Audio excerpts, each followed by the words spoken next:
Hello, best staff in the world. You may have received some data from me recently, and you're wondering, what do I do with this? Or you're thinking, oh my God, I don't want to look at this. Or you're like, hey, things aren't so bad. The reason I gave it to you is so you could look at your strengths and look at your students' areas of growth. That may imply some of your areas of growth, but I want you to look at your strengths and your students' areas of growth. That's where we're going to start. So, let's use iReady data for instance. You have iReady, and iReady gives you a list of kids. And at that list of kids, there's 15 kids in the red. Let's say that of those 15 kids in the red, you have student 1, 2, 3, 4, 5, 6, 7, 8, 9. I'll leave it at 10. Let's say you have 10 kids in the red, just for simplicity. Then you're going to go through and you're going to give yourself a Y for each of those. Whatever you want. It could be absent. It could be parents aren't involved. It could be EL. It could be, they could have a bunch of different reasons. But you're going to go down and give all the reasons you can think of. It could be this kid's also having parent problems.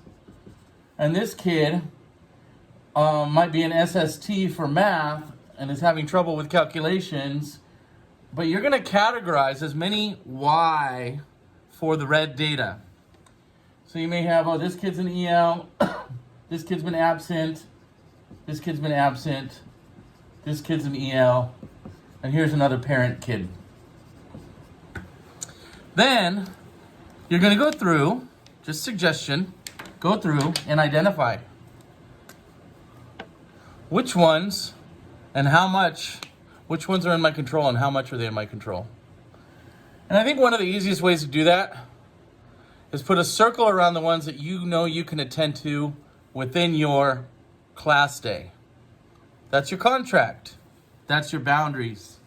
So that's where we're starting. Now we can go beyond your contract too. I'm not suggesting, union, that we go beyond the contract, but I'm saying if you decide to work after school or do something, that's on you.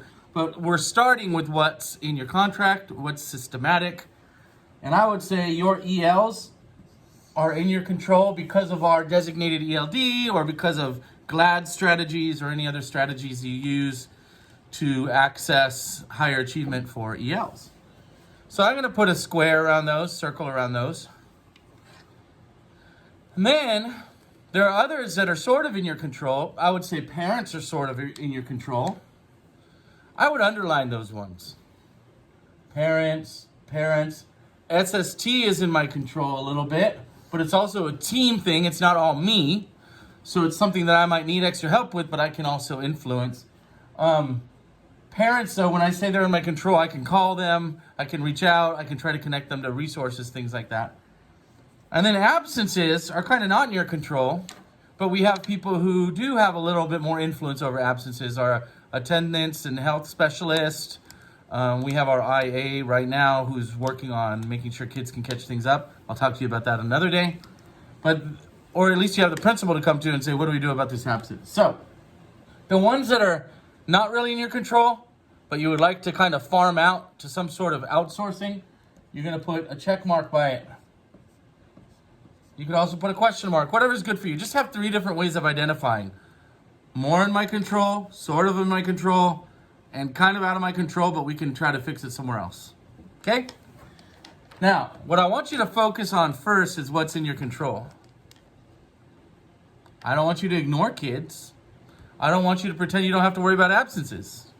But I do want you to focus on first, while you're doing everything, that's what teachers are the best at doing, everything, including Band-Aids and smiling when times are down. When you're doing everything, prioritize what's in your control for these kids for math. So definitely our ELs, these 3 kids, childs 3, 6, and 9, coincidentally, all multiples of 3, children, they might need some math during designated ELD. Now that's pretty cool. Oh, let's see, what did I just write there? Designated ELD. And the reason that's cool is because our focus this year being literacy, designated ELD fits into the literacy piece for English learners. It helps avoid qualifying them for special education if they don't need it, if we're doing designated ELD regularly. In addition to that, it could give them the language practice while teaching them math. So while we're focusing on literacy, this is where you try to get that transference of literacy skills into math. So those 3 kids, you're going to try in the next 3 weeks to really ramp up their designated ELD. 3 weeks. And you're going to find a way you're going to measure that. We could talk about that in the next video, if there is one, or you can call me, we'll talk about it. But how are you going to measure that those 3 weeks were impactful? Maybe you have a pre and a post test. Maybe you have something else. But these 3 kids, you're definitely going to make sure that in designated ELD, they're getting math. Now we're going to go to the ones that are sort of in our control, right? Those are the ones in our control. We have one sort of in our control. That's going to be our parents. So maybe you're going to call on these kids. Where are the parent ones? You're going to call parents.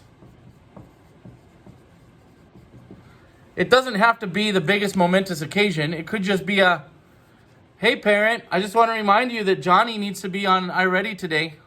Johnny needs to be doing this work today. Johnny has to practice math, right? If that's not working, then you can also coordinate with the rest of your team and figure out maybe they have a sister or a brother or somebody they know, or you can talk with me and we could plan some other form of communication through text message, through letters, things like this. In addition to that, we can talk to the PTA and we could see if the PTA wants to give some sort of incentives for increases in math. But those are things kind of out of our control, kind of in our control. But what's in our control is that we can be making phone calls during our prep and asynchronous learning time to increase the outcomes for these kids. And if it's a thing about practicing more, that's all you got to tell them. Hey, I love their smile. And they can practice a little more too, right? And then finally, we have these other 2 areas. We have the ones who are absent. We got 1 absent, 2 absent, 3 absent. These are ones that are way out of our control. Now, if you spend all your time on the things that are way out of your control, then you won't see progress in the things that are in your control, and you're going to feel double behind. When I was doing a podcast about self-care, the biggest reason teachers that I interview gave for burnout is that they didn't feel fulfilled because they didn't feel like they were making an impact. On the other hand, those teachers that set up systems to actually succeed little by little as a teacher, they felt the most fulfilled and they never got exhausted. Focus on what's in your control, and then we have to figure out, do we have a system for what's out of my control? And if we do, you're going to have to leave it to the system. You're welcome to check in on the system, call the system, email the system. And for attendance, we actually do have a system. And that's where our attendance health secretary comes in. And in addition to that, I'm going to be adding some IA work in calling students and making sure they do their work. I'll talk to you about that later. But my whole point is, the ones that are pretty much out of your control, like the absences, that's where you need to call them into the system. We have attendance systems, and those need to be brought into the light of that system, because we might not catch all of them in the way that you catch them because it's actually impacting their math.